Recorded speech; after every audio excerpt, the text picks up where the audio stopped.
This week's show is brought to you by Pretty Easy Podcasts, helping podcasters get their shows off the ground, up and running, and sounding great. Professional podcast production at extremely affordable rates. Do yourself a favor if you're thinking about doing a podcast, but you don't really have a whole lot of time to manage the editing, the posting of the show, and making it sound as good as possible. Go to prettyeasypodcast.com because they'll help you do it at a great rate, and it doesn't matter what your show's about. It could be a sports show, a food show, business. It could be a show about extremely rare birds. Doesn't matter. Go to prettyeasypodcast.com and they'll help you get your show off the ground, up and running, and sounding great today. Whatever your passion is, Pretty Easy Podcast is ready to help you enjoy it even more. Everybody has a podcast these days, right? Get in on the fun and go to prettyeasypodcast.com today, or just email them to get started at prettyeasypodcasts@gmail.com. Pretty Easy Podcast, making podcasting, pretty easy.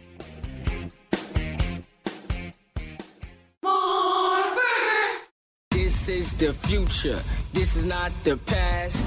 The new XFL will kick off in 2020. If you smell what the XFL is cooking. It's still football, but it's professional football reimagined. This is our moment, our story to tell. This is history begun. This is the XFL! Welcome, football fans. This is the week of March 24th, 2019. This is the road to 2020, and this is the XFL show. I'm Alan. I'm Jake. And I'm Bryant. This week, the first team president of an XFL team was announced in Los Angeles. This is episode 61. La Presidente.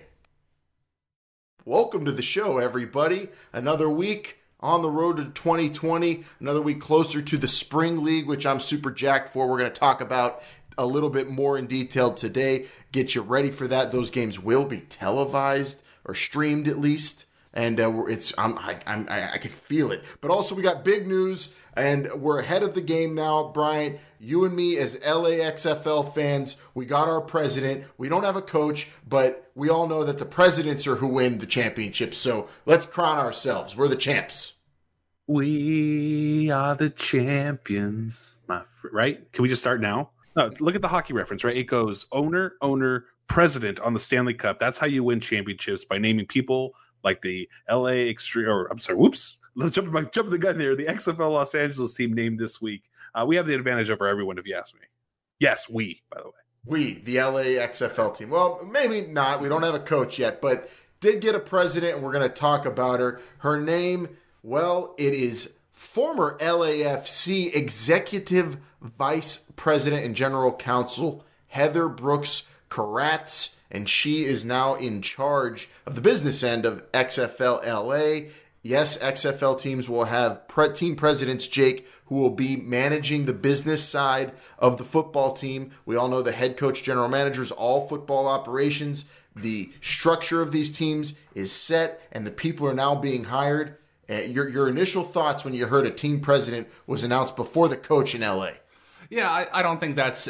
I really don't think that matters. You can announce the coach first, the president first. It doesn't really matter. So yeah, we're going to get into it a little later about what the role of this president is going to be doing, because they're not going to be a general manager. We know it's a coach / GM. What they're going to be doing for the team and what they need to do for the team to be successful and ultimately for the league.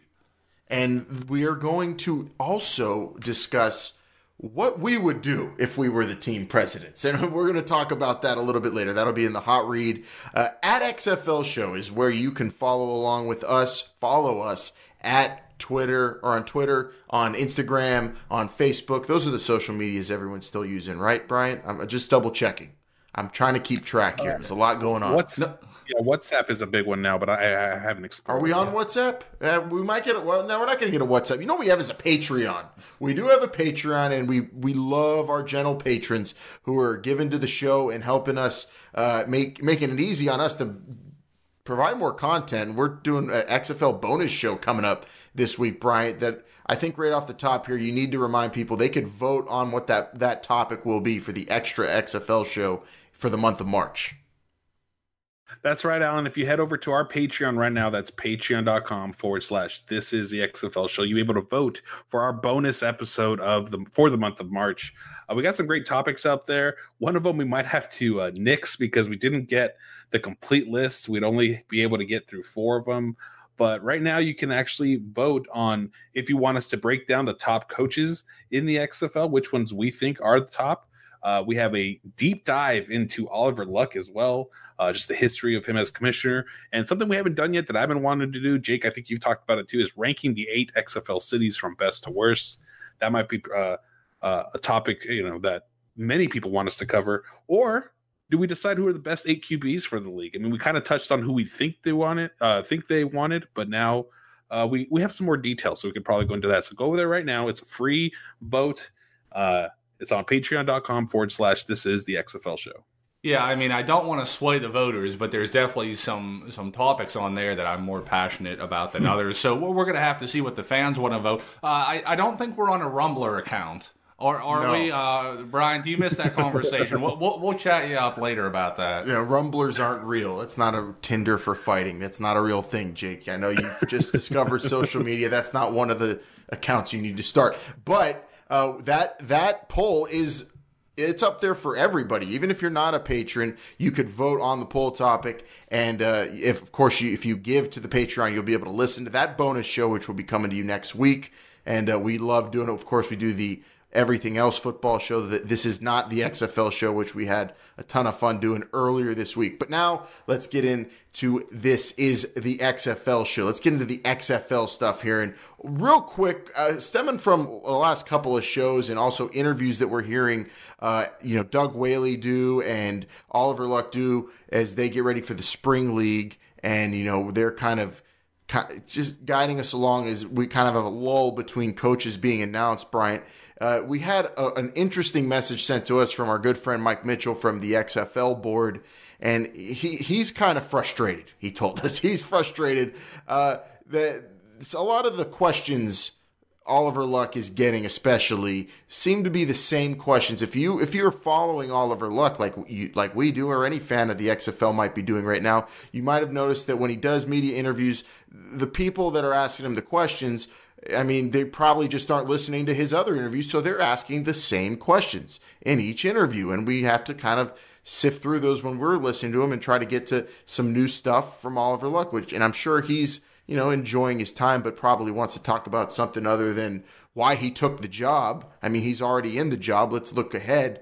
And Mike Mitchell, actually, he said, next time we get Oliver Luck on the show, and we'll have him on, I'm sure, we need to ask him important questions, and also questions we haven't even really broached yet, like when are the games going to air exactly? What time of day? And could a Thursday night game possibly be considered for the XFL? And also, what are the divisions? Mike asked, among a bunch of other questions. And we appreciate Mike always giving us great stuff on his site on XFL board, but giving us that message there on Twitter at XFL Show. And it got me thinking, Jake, well, when will these games be played? What time of day? Would Thursday make sense? And are we dividing these up in divisions similar to how the AAF did it?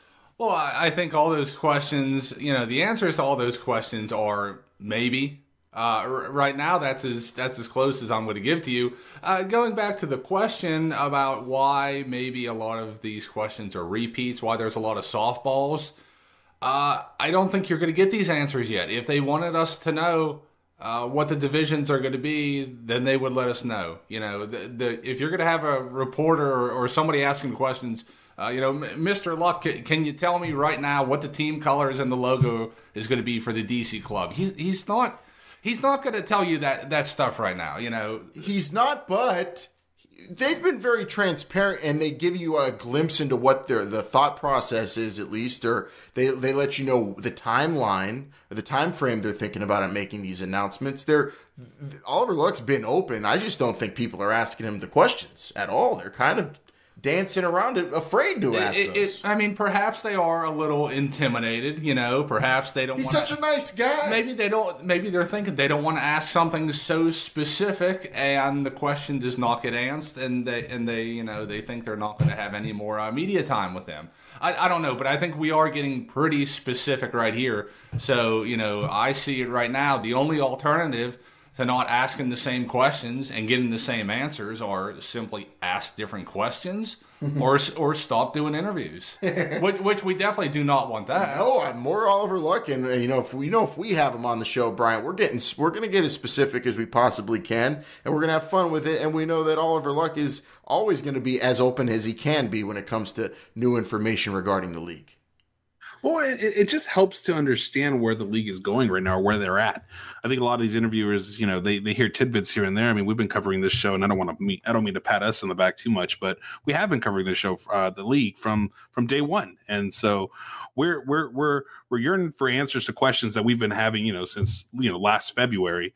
And a lot of people are just coming around and getting the data. I'm sorry, the information that they want, that they haven't been able to read on their own. We're reading everything. We're listening to everything. So our questions are more in depth. And Oliver Luck, he's great at being able to give detail yet not show his hand. So I'd love to have him on again and ask him some of the more fan driven questions that we are as fans, right? We are fans too of the show, and I'm sorry, of the league, and we want to hear as much as we can from him. Yeah, and you're right. So a lot of people just are following along, don't know exactly where we're at with the XFL. So that's why if you're seeing these other interviews with Oliver Luck, definitely listen to them. But if you want to follow along with the league, and people who are wanting to be interested in the XFL, want to know more about it, come along with us, because we're following along and we're on the right path, and we're also talking about what's relevant right now. What's going on, football fans? This is Bryant, and we just want to let you know, with the XFL returning in 2020, This is the XFL Show is here to guide you every step of the way. Sign up right now to receive the latest news, exclusive content, discounts on merchandise, and all the football coverage you can handle on This is the XFL Show's newsletter. Yes, go to our website, thisisthexflshow.com, check it out, sign up, and you can even win a free t-shirt. Check it out right now. Don't miss a thing from This is the XFL Show. What's relevant right now is what we're going to get into in this week's Cover 2. Going for two. Go for two and the lead. The Spring League. I could smell the Franklin barbecue of Austin, Texas, Jake. We're gonna have XFL personnel, executives, football operations people, coaches, scouts going to be in Austin, Texas, and they're going to be doing some incredible innovating, I think. They're going to be testing, experimenting, doing football scientist stuff, and they're going to figure out how this XFL league's going to look with the Spring League, which is going into a new session or season, if you will, with their 4 teams. And it's a new partnership that is with the not only has the goal of getting some players opportunities in the NFL, the CFL, and the XFL, but also with the goal now, the collective goal of reimagining the game and coming up with new rules that can make the game faster and better. Yeah, I mean, 2 things you're really looking for down there is obviously you're scouting players, and secondly, but more importantly, at least for what I'm thinking, is you're testing out different rules. Some things that we heard Doug Whaley talk about in an interview this week. He said they're going to talk about, a shorter play clock, dropping it to maybe 30 or 35 from the usual 40-second NFL clock that we're all comfortable with. A different halo rule on punt returns, overtime formats, and how the kickoffs are actually going to run. So, you're down there looking for employees, but for me, it's more important that you're testing the rules. Yeah, number one on the cover one this week is the rules and the information coming from the Spring League to me, Brian, and that's what I'm gonna toss up to you first. The Spring League is gonna be happening for the next few weeks, March into April, and like Jake said, testing shorter play clocks, OT rules, kickoff changes, and other rules.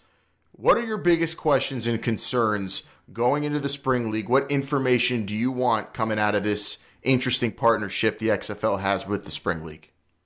Yeah, there's tons of rules, right? If you go back into our archives, we had a whole discussion of the rules that leaked and what we thought, and thumbs up, thumbs down. I think was Vince's cue. Mine was a 5-star rating type thing. But I'm most concerned about is the defensive line. Yard.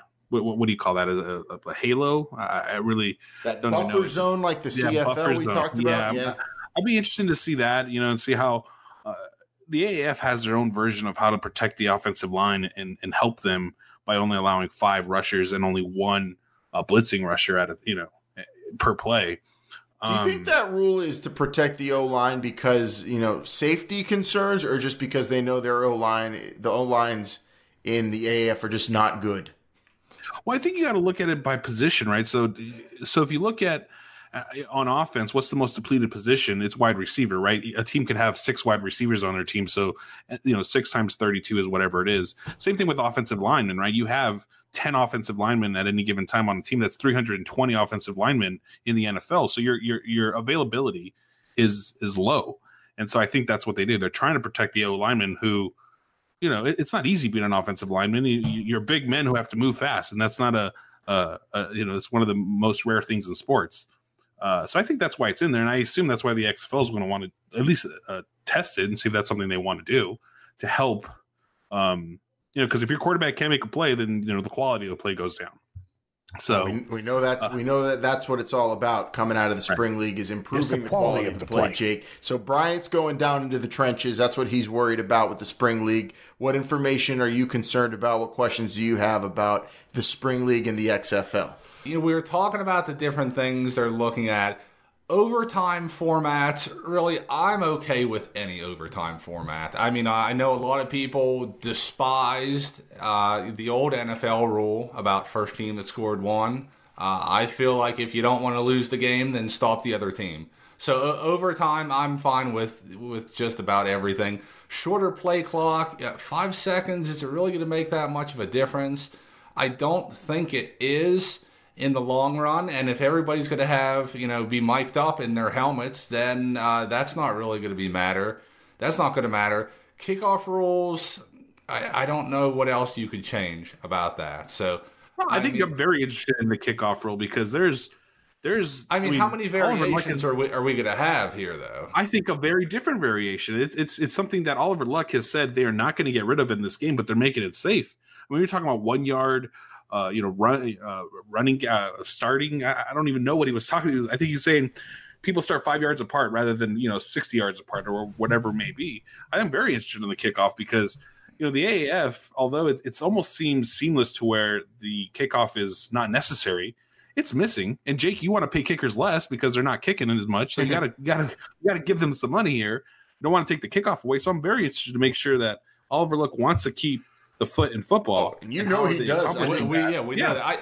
Any kickoff would be an improvement over no kickoff. Oliver Luck has mentioned the kickoff and preserving the kickoff and saving the kickoff in interviews more than he's talked about improving any kind of other part of the game almost. I mean, he really drives that home that keeping the kickoff in the game is important. So that's going to be really fun, I think, to see how they do it because it's interesting because the NFL has tried to innovate and change the kickoff and make it better while also making it safer, and they've failed miserably. It's still non-existent. Well, I don't know is it safer? I don't know. It is safer because they don't happen. It's just a kick into the end zone. Okay, there's no offense. Yeah, we want to have a return, but and make it safe. So that's going to be fun to watch.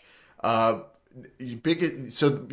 your number one thing then, Jake, of all the stuff that you listed through?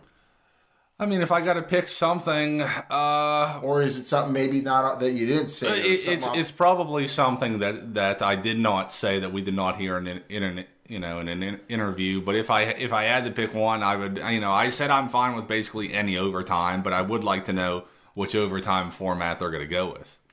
Yeah, I'm geeking out for all these different kinds of rules they're going to test. I'm geeking out for the scouting aspect as well because the names we're going to talk about, players and the chances they have as well is really cool. But the information I want coming out of the spring league is it's just some sort of, specifics and collected data that is going to come out in the, not too far from the last part, day of the spring league, when the beginnings of a rule book. That's what I want. I want the beginnings of a rule book. I want page 1. I want an introduction paragraph. You want a mission statement. I want a mission. We know the mission statement, but I want just a couple of, I just want some head nods and I want to see some excitement in the videos of Doug Whaley and Sam Schwartzstein of the stuff they really like. I want to know what they're leaning towards. I want to have an idea, and I want to know the actual rules of the XFL this summer. So let's hope that I just hope we get more answers than we get questions coming out of this thing, because unlike the last, iteration of experimentation of the new rules, this one's got a lot of hype going behind it, I feel. I mean, relative to the community colleges that they hooked up with in Mississippi, this one has people following the XFL buzzing, football people buzzing, and it's going to have a lot of people there as well, because not only is the XFL going to be there partnering with the Spring League, but don't forget all the scouts in the Austin, Texas, from the NFL, the CFL, and the AAF that are going to be there watching players. So there are a lot of football people, a lot of eyes on the changings of the game. And the part 2 of the cover 2 this week, while staying in the Spring League, is the amount of players getting a fantastic opportunity at the NFL, the CFL, and now the XFL. We have 4 teams there in the Spring League, Bryant. We're going to be able to watch them. It's on BR Live, which you've tried to watch AAF games on, but I don't know how much success you've had. But the players in the Spring League, I mean, they last year, a lot of these guys got opportunities at the NFL. 37 of them signed with the NFL. 16 went to the CFL. Now we have the XFL involved. More opportunity for more players. You got 4 teams with all these guys on there. How many realistically players do you think we're going to see playing in the Spring League and then playing in the XFL? Because I think that number is going to be pretty high.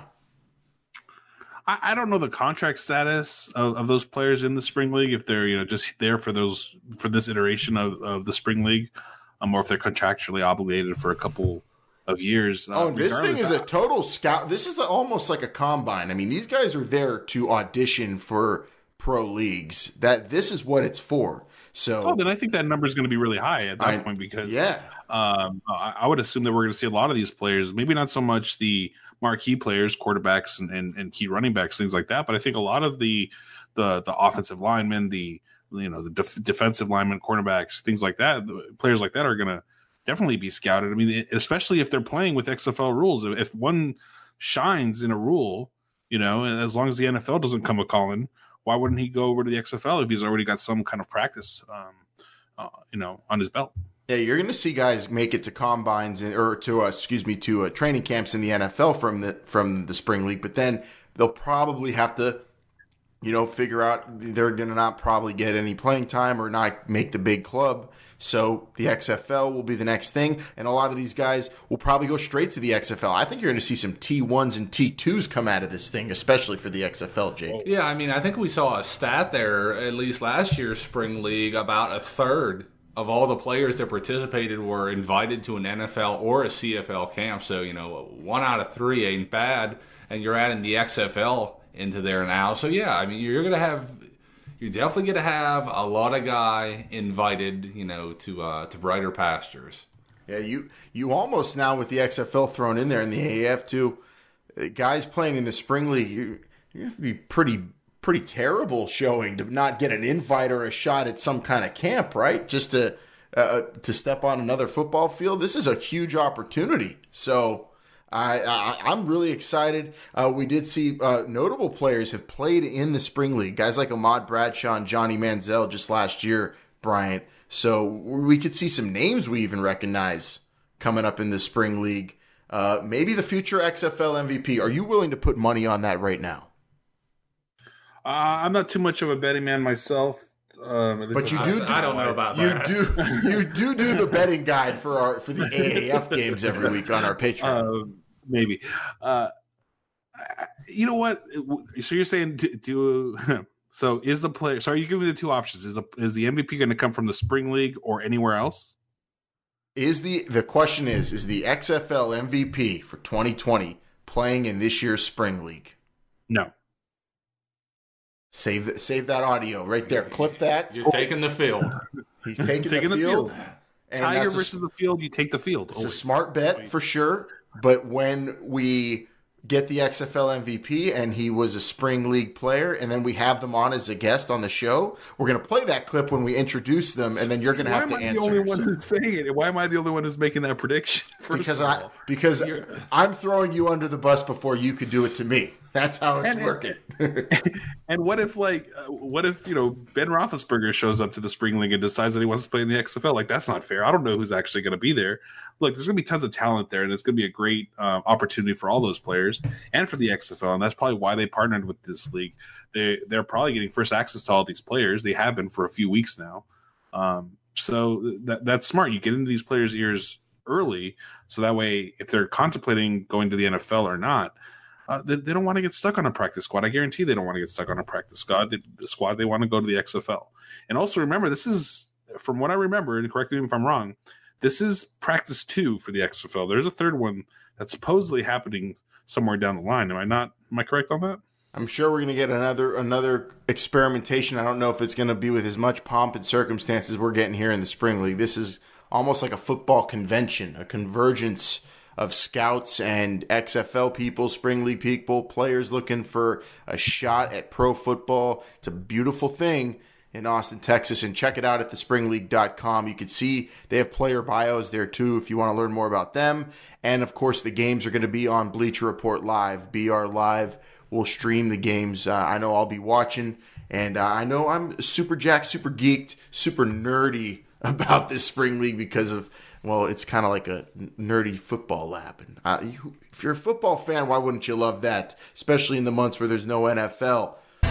Oh, WrestleMania, fighting to survive. Yeah, it's WrestleMania season. What's up? It's Long Island Iced Tea telling you about Brainbuster Radio this week on the road to WrestleMania, just a couple weeks away from the extravaganza in New York. Becky, Charlotte, and Ronda is getting just ridiculous. Is it going to be the final match on the card? Is it going to main event? Will women finally main event WrestleMania? The debate rages on this week on BBR. Plus, we've got a lot of Ring of Honor and New Japan to talk as well because the New Japan Cup is done. We have our main event for Madison Square Garden. We also have more Ring of Honor news, the championship ladder match to talk about. And this week, we will go to our legal expert to discuss the injustice that was brought upon Kofi Kingston on SmackDown Live. We'll see you this week, Brainiacs. Brainbuster Radio available on all podcast gimmicks. BrainbusterRadio.com, at the Brainbusters on Twitter, Facebook, Instagram, and Instagram Junior. All right, let's get into the big news of the week, the big signing for XFL Los Angeles. Not a head coach, but a president. La Presidente. It's time for this week's Hot Read. Blue 58! Blue 58! Go!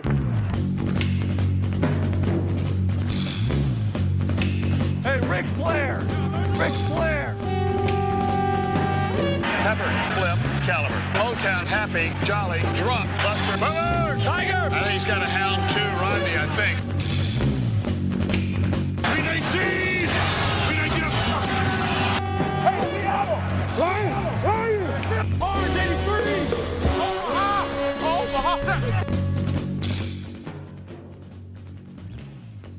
Earlier this week, the XFL announced that Heather Brooks Karatz, most recently the executive vice president of LAFC and the general counsel of the Los Angeles Football Club, is joining the XFL as the team president of XFL Los Angeles, meaning that Karatz will be the head of the business side of XFL L.A. And she said starting from scratch means our perspective can be fresh, and I can't wait to get started creating a new team for the LA market and entire community. Now, working at Bank of California Stadium, general counsel there, and being one of the heads of the LAFC soccer team there, Bryant, Karatz pretty much knocked it out of the park with that team. Didn't they have basically a sellout every single game in their inaugural season?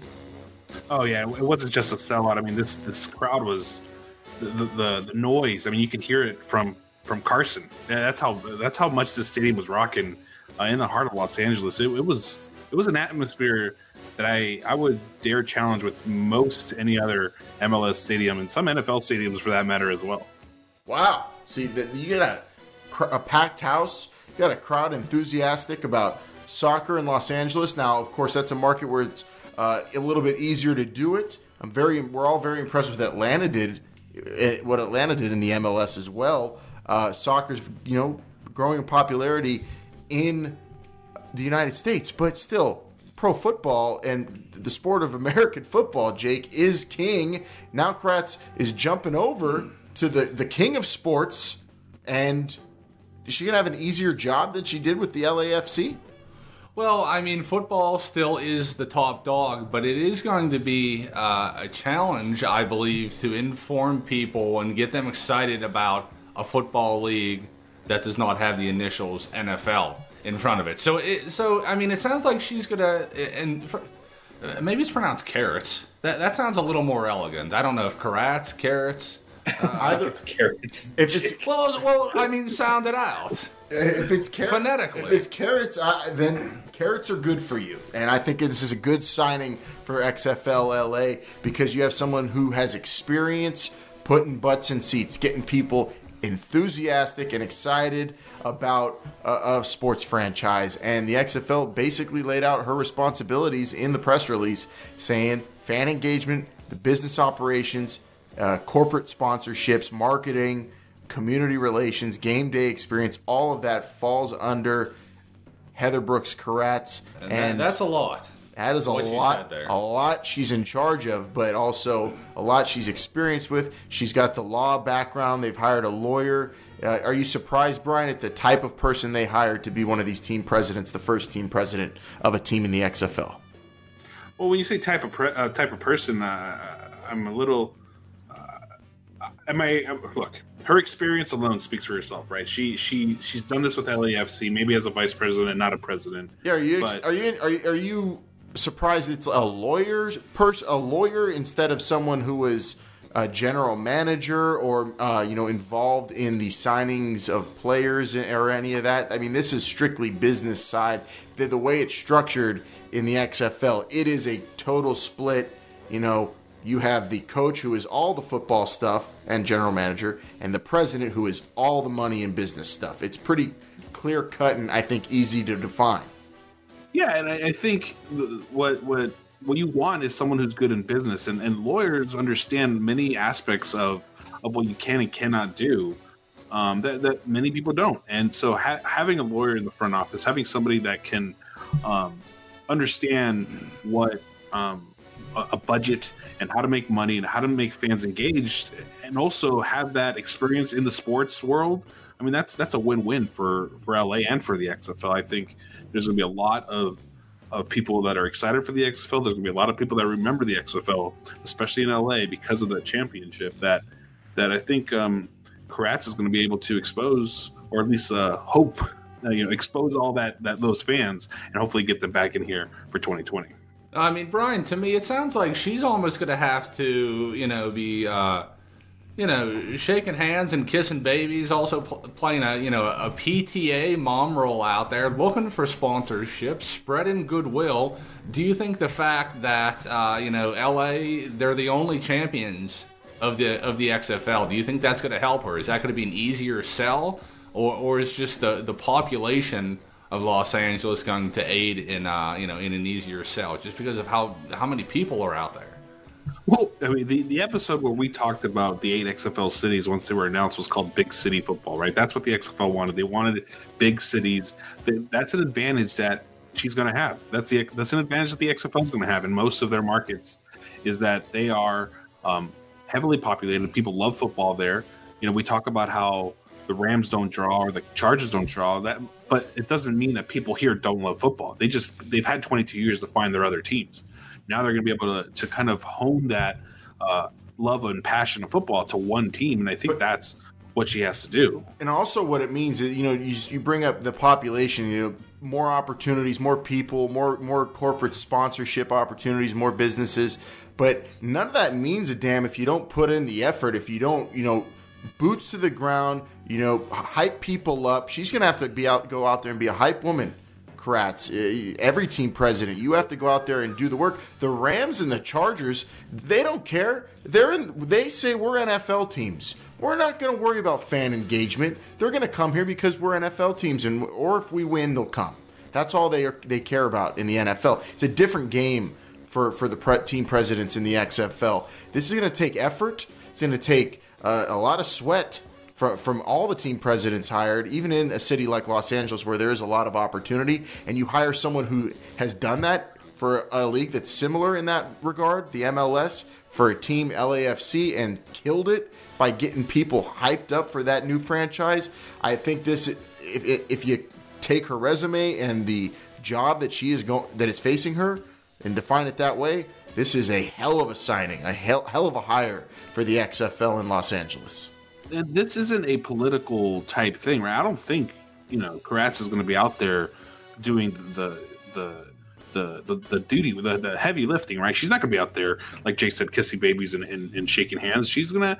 It's LA. I mean, it takes one tweet from the Kardashians to get popular around here, and that's all.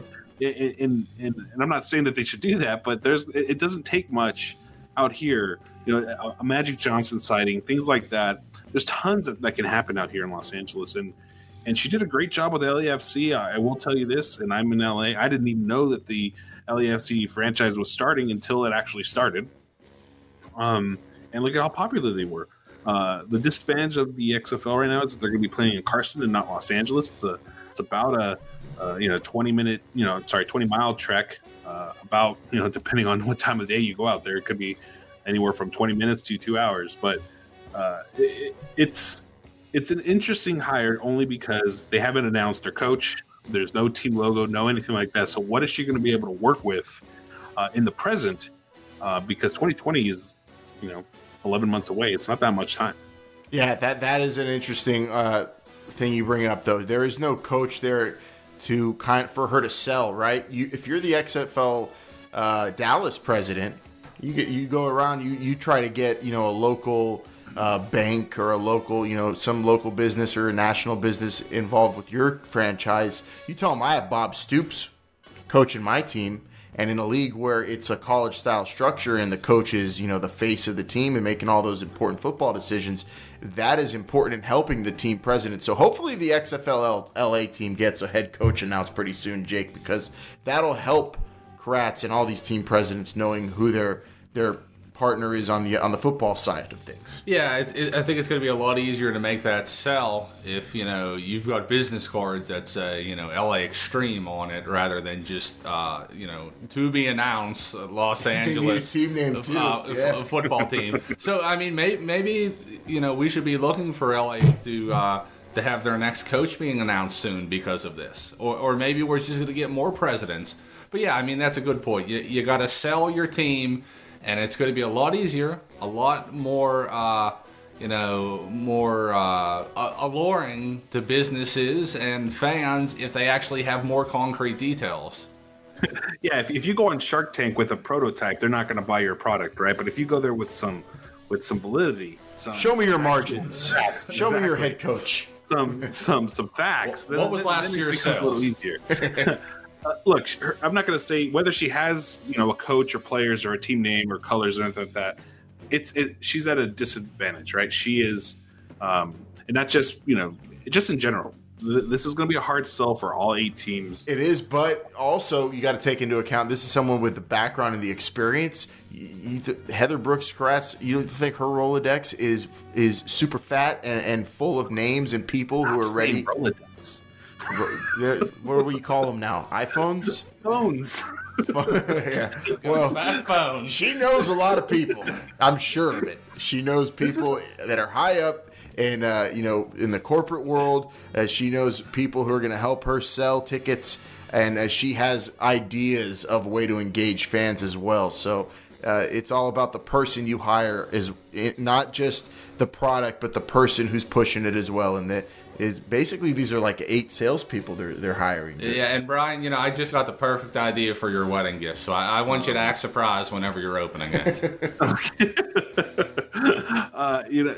Here's the one Rolodex. Right? Here's the one disadvantage, and she's probably never faced this in the past, is having to deal with a brand new league. Right? She's worked with the MLS, established league, more than 20 years now. The XFL is brand new, and that's something that you're going to have. You're going to have to sell the league, and you're going to have to sell the team. Well, yeah, a little bit double duty here. But yeah, a brand new league. We've seen that she can sell a new team in an existing league. But yeah, you are right about that. And the MLS has been around, but of course it is not. It's the sport is not at the level of, and the league isn't at the level of the popularity. It's of the 3 leagues ahead of it. So that it still was a challenge there. This is new. It is a brand new league. And unlike the original XFL, and this is the number one thing I take from this hire and just the structure that was laid out well in advance is they got ready to hire coaches and presidents. It's just how damn serious Vince McMahon obviously is about this, because now this role, the role of team president, was played by him in front of a microphone in press conferences, and the WWF then hyping this thing up and selling it to a crazy wrestling audience. Now this is structured. These are legitimate business people. These are people who have seen success, incredible resumes in football and in business, and he's assembling a team. And that, if that doesn't tell you that he's doing this completely differently from the original XFL in a much more cerebral way, then nothing else will. So this officially kills any notion that this old XFL, if there's going to be anything like that. If anybody says, the XFL 2001, this is nothing like that. Just look at this big hire this week. Look at the coaches they've already hired, and more to come. Team President 1 hired. We're winning the championship, Brian. I'm basically getting my championship ring mailed to me right now. I'm getting me a Karatz jersey, L.A. If it wasn't obvious to people, at least it's been obvious to us that this is a different XFL. But you're right, Alan. If it hasn't been obvious to people before, it is now.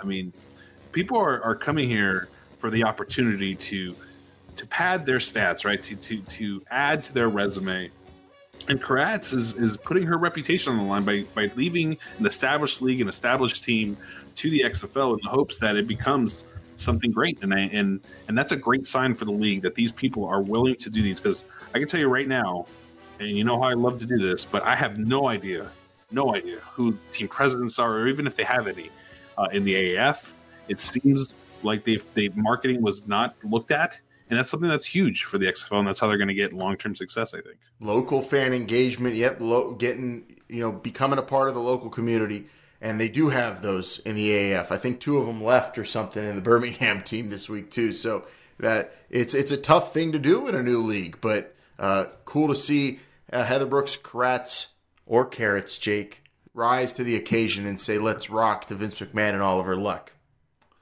Yeah, and if I'm her, my first order of business, whether I'm starting my work on a Saturday or a Sunday or Monday, is I'm getting all of her luck on the horn, and I want to know who I'm going to be working with. Who's going to be my coach slash GM? Because this is stuff you need to know to market this. Just like you talk about Bob Stoops, that is a big name. She had to know those things before. Perhaps she does already. I'm just, I guess, naively assuming that she does not. I'm hoping, and let's hope we get a dang coach announced this week. Brian, would you wager that we get LA president, we get LA coach next? Maybe. Again, if you're letting me do that or the field, I'm going to take the field on that one. I think we can get another president or another coach over in LA. Coach, but regardless, it's news, and we were worried that no coach was going to get announced and what we were going to do, and of course the XFL pulls out an upset and gives us a president, which now we can start thinking about what these presidents are going to be doing, what we think they should be doing. We can give them ideas, because remember, they're listening. They are, and that's what you say at the end of the show, so it must be the end of the show. here we are. And another one in the books at XFL Show, everybody. If you want to follow us on Twitter, Instagram, or Facebook, put us in your Rolodex and call us 724-565-4XFL if you want to leave a voicemail anytime.